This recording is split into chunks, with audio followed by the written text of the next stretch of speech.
Welcome back, y'all. Today I'm going to be showing you how to level up your characters for Escape and Horde up to level 15 the fastest way possible. Operation 4 has brought with it quite a few new players, so you might be wondering what's the fastest way to hit level 15 and unlock some of those more powerful cards. Or maybe you're not a new player and just want to unlock some of the achievements, because there is a handful of achievements that require you to reach your PVE characters up to level 15, both Horde and Escape.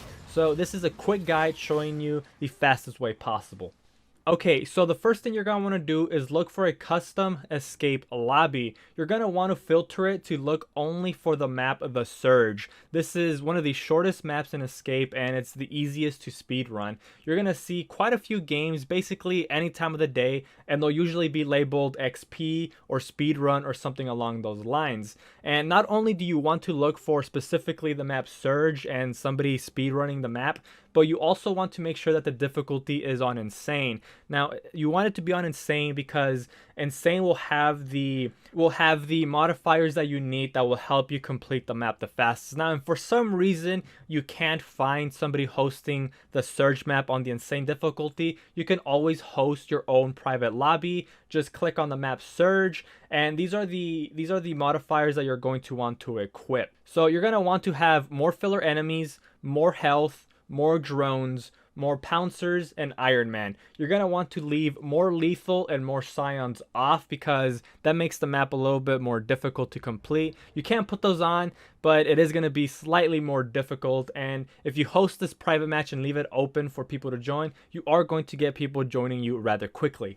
Okay, so now that you're actually in the map, just a few tips. Obviously, always stick with your teammates. If one teammate starts falling slightly behind, kind of wait for them because you get a lot more XP for the amount of players that survive. And the run through is kind of straightforward. You want to avoid as many enemies as possible. You're actually not going to be doing any fighting until the very end when you're waiting for the extraction. And even then, you're only going to be fighting like maybe 1 or 2 enemies. So don't worry about picking up weapons. Just try to get through the map as quickly as possible. Now, a few tips I can help you with that. Try to equip cards that are going to give you some survivability. So equip cards that give you some extra health or reduce the amount of damage enemies do to you. Now, if your character is brand new, if they're level 1, you're obviously not going to have these cards available. So what you're going to want to equip is instead just put on the 5 extra XP for the team for basically doing anything. This can actually help you get quite a bit of extra XP.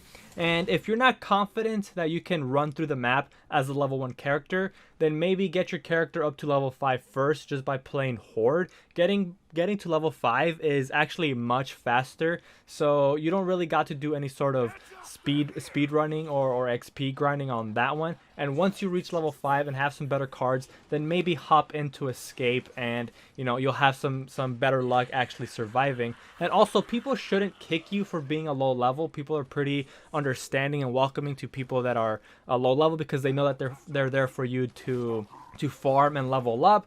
But if you do start dying a lot, then do be aware that you might get kicked if you are dying a lot and bringing the team down quite a bit. Okay, so a few risky spots when doing the Surge is right before you get to the first safe room. Right before you get to the first safe room, you're going to run into like 2 or 3 drones, and if they're too close to the door, they won't let you open it. So again, try to make sure you're close to your teammate, and you're going to be knifing just about everything because you want to save your ammo until the very end. And if somebody goes down in this spot, make sure you pick them up. If you can see from my video, I'm running Lizzie, and one of her cards is that she gets a stim for doing damage. So this is one of those cards that I explained that can be very helpful in certain situations where you want to have more defense than offense. Now, once you get through the first safe room, the second part of the run is actually more difficult, so make sure you grab the stim packs that are in the safe room right before the second part starts. There should be 3 of them, and make sure you grab it because you're going to run across some heavy hitting enemies. And stick to this path because this is the fastest path and safest path to getting you to the extraction point. You're going to run immediately right, and once you run past some drones and some juvies, you're going to want to take a left and then just head straight to the extraction point. Taking this path should aggro the least amount of enemies, and if you're lucky, you should only have to fight one pouncer at the very end. In my case, we got unlucky and 2 pouncers actually followed us, but only one of them did make it out into the extraction point. And here, you just want to melee everything. As I was saying, you want to melee because there is friendly fire and escape, so you want to avoid doing friendly fire, because the more friendly fire that you do, you actually get less XP. So just make sure you melee everything. And there you go, that's the fastest way to level up your PvE characters. You can get up to level 15 in about 2 hours roughly. That's kind of what it takes me to get up to level 15. And after you've done it a couple times, you'll get the feel for it and you'll start becoming more confident in which paths to take and when to fight certain enemies.